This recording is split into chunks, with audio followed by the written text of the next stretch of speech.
ओम तव कथामृतं तप्तजीवनं कविभिरीडितं कल्मषापहं श्रवणमंगलं श्रीमदाततं भुवि गृह्णन्ति ये भूरिदा जनाः।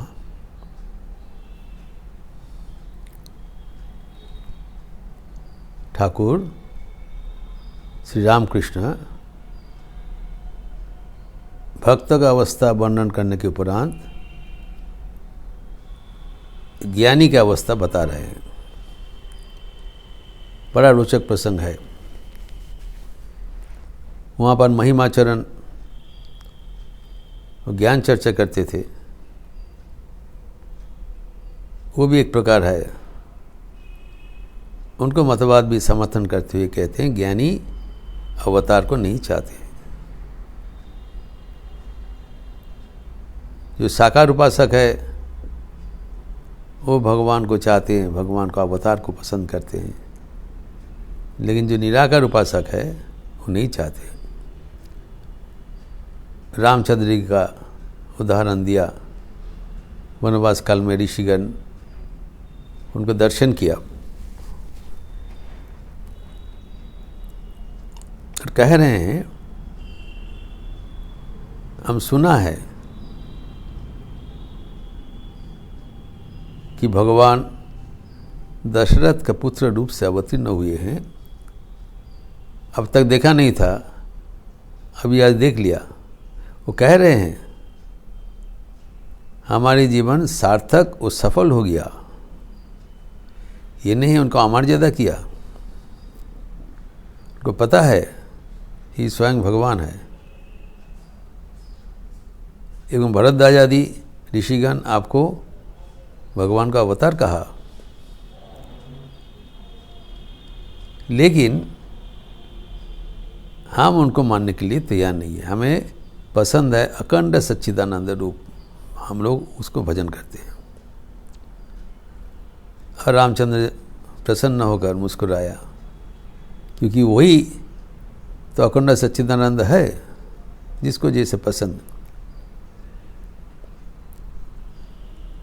तो हमारा मन में भी कभी कभी आता है कि ज्ञान चर्चा क्यों नहीं करे। ठाकुर जद्द भी बोल रहे हैं जब आप लोग भक्ति लेके रहोगे भक्त, तो ये भी तो एक पंथा है ऋषिगण किया था। इसके लिए ये प्रसंग बड़ा महत्वपूर्ण है।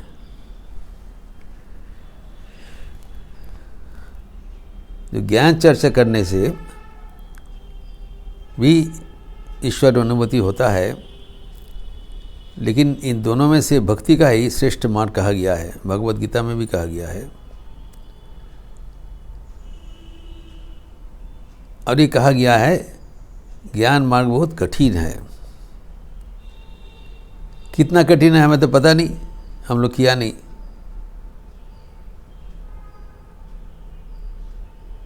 लेकिन हमें वो एक्सपेरिमेंटेशन का ज़रूरत नहीं है, परीक्षा करने का ज़रूरत नहीं है। ठाकुर खुद अपने जीवन में ज्ञान चर्चा करते हुए जब अनुभूति हुआ वो कैसे रहा और उसके उपरांत उनका कैसे जीवन में बदलाव आ गया, ये यहाँ पर उल्लेखित किया है, जो कि हमारे लिए आध्यात्मिक जीवन के लिए बहुत ही लाभदायी है। और ठाकुर कहते हैं उस अवस्था में उनको कैसे कठिन परिस्थितियों को मुकाबला करना पड़ा। और अंत में कहा तुम लोग को यार इतना कष्ट करने का जरूरत नहीं है। दागा भूलिए गेली हवे। I have choked out the path, just follow. वही पर्याप्त है, क्योंकि विभिन्न पथ अतिक्रम करने में खतरा भी है और कष्ट भी है, समय भी बीत जाता है। तो पहले तो हम देखते हैं कि दोनों मार्ग में भक्ति श्रेष्ठ बताया। जैसे कि भगवद गीता में कल हम चर्चा किया था, द्वादश अध्याय में भक्ति योग में प्रथम 5 श्लोक ही इस विषय पर आधारित है। अर्जुन सीधा प्रश्न कर रहे हैं कि जो आपको निरंतर भक्त है, जो आपको निराकार उपासना करते हैं, दोनों में कौन श्रेष्ठ है?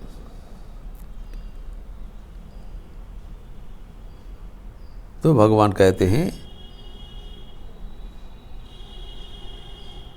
कि मय्यावेश्य मनोजे माम नित्य युक्त उपासते श्रद्धया परोपेता ते में युक्त तमामता है। पहले ही बताया, जो एवं सतत युक्ता जे भक्तस्ता पर्युपास, जो भक्त है पर्युपासते एवं सतत युक्ता, निरंतर आपको उपासना करते हुए आपसे निरंतर युक्त है, वो आपको उपासना करते हैं। ये तो अक्षर अनिर्देश्यम, जो अक्षर अव्यक्त को उपासना करते तेषाम के युगवित्तमः, जो निराकार ब्रह्म को उपासना कर रहे हैं और जो आपको अनन्य चित्त होकर, अनन्य शरण होकर भक्ति कर रहे हैं, दोनों में कौन बेहतर है? तो श्री कृष्ण कहते, जो हमारे पास मन लगा के वो कहते वही श्रेष्ठ है।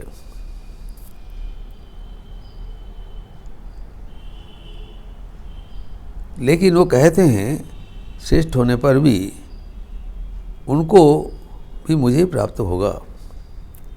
तो निराकार उपासक है, वो भी मुझे प्राप्त करेंगे, लेकिन क्लेशोधिकतरस्तेषाम् अव्यक्तासक्त चेतसाम् अव्यक्ता ही गति दुखम देहवद्भिरवाप्यते। ये सबसे महत्वपूर्ण बात है। दोनों में यद्यपि आखिर में हमको ही प्राप्त करेगा, लेकिन इनको क्लेश अधिक हो। जो ब्रह्म को उपासक है कि क्लेश अधिक है, कष्ट अधिक है। कारण अव्यक्त की गति दुखम देहवद्भिरुपाप्यते। जब देहधारी मानव है, तो देह अभिमान है, one who has body consciousness thinks that I am this body, I have this body, उनके लिए निराकार उपासना बहुत ही कष्टदायक है। चेतावनी दे दिया। कितना कष्टदायक है? कभी कभी लगता है तो हम शायद कर लेंगे, व्हाई डोंट वी ट्राई। इसके लिए ठाकुर अपना जीवन का उदाहरण दे रहे हैं। तो ठाकुर का जीवन के उदाहरण से हमें पता लगता है कितना कष्ट है। तो ठाकुर के जीवन से हमारे 2 सीख मिलता है। एक, we can understand the scriptures as a living illustration of it in Thakur's life. So he gives a illustration of the scriptures. तो जो शास्त्र ठाकुरेर जीवनेर आलोके पढ़े नेওয়া, ठाकुर की जो जीवन है उसका रोशनी से हम शास्त्र का मनोद्धार कर सकते हैं। क्या लिखा है? ये ठाकुर के जीवन का एक अनूठा योगदान है। द्वितीय है, हमें क्या करना चाहिए? We need not do any experimentation. We can share his experiences of spiritual life, और we can implement it in our life. हमें और ये सब समय नष्ट करने की जरूरत नहीं है। उनका जीवन का जो साधन, वो साधन हमें मार्ग बतला देंगे। तो ठाकुर क्या कह रहे हैं इसमें? वो जो निराकार साधन किया है, वो कहते उख की अवस्था कैसे याद करती उनको भयभीत हो जा रहा है। उस समय में क्या क्या हुआ है? मन सर्वदा अखंड लीन हो जाता था। आनंद तो है, अखंड आनंद है। ये निराकार साधन क्यों करते हैं ये भी जानना चाहिए। अगर कष्ट है, क्यों कष्ट करते हैं? ठाकुर ने कहा है जो साकार साधन है उसमें विच्छेद है, यही बात है। विरह मिलन है, ज्वार भाटा है, ebb tide and flow tide. जब भगवान के साथ मिलते हैं तब आनंद होता है, और जब विरह होता है बहुत कष्ट होता है। तो उस समय में ये this is the nature of love, is not uniflow, it is back and forth. ये प्रेम का ही लक्षण है, यही धर्म है। प्रेम के मार्ग में जाने से इसको ग्रहण करना पड़ेगा। कष्ट होता है, निरंतर आनंद नहीं है। लेकिन निराकार में कभी विच्छेद नहीं है, बराबर भगवान के साथ रहना। इसीलिए ठाकुर भगवान को उन्होंने कहा कि सब भक्ति भक्त छोड़ दिया और नहीं चाहिए, विच्छेद सहन नहीं हो रहा है। तो कहते हैं घर से सब ठाकुर का विभिन्न देव देवी का पट निकाल दिया, एक भाव में रहेंगे। और भक्ति भक्त भी छोड़ दिया, ईश्वर के भक्ति एवं ईश्वर के भक्त, उसका संग भी छोड़ दिया। काली मंदिर में नहीं जाते थे, पर अखंड में नील हो जाता था। तो हम सोचते थे ये तो बहुत अच्छा है। अब इसका खतरा देखिए। ठाकुर कहते हैं उस समय में माथा निराकार हो गए थे, तब ख्याल नहीं था जब हमारा सिर है कि नहीं, और प्राण जाए शरीर रहेगा कि जाएगा कोई पता नहीं लग रहा था। तो मैं सोचा मैं कैसे जिएंगे। भावना में रामलाल खुड़ी गई कि डाकबो।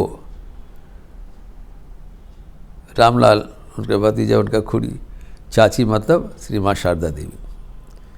तो उनको इसी करके कहा करते थे। तो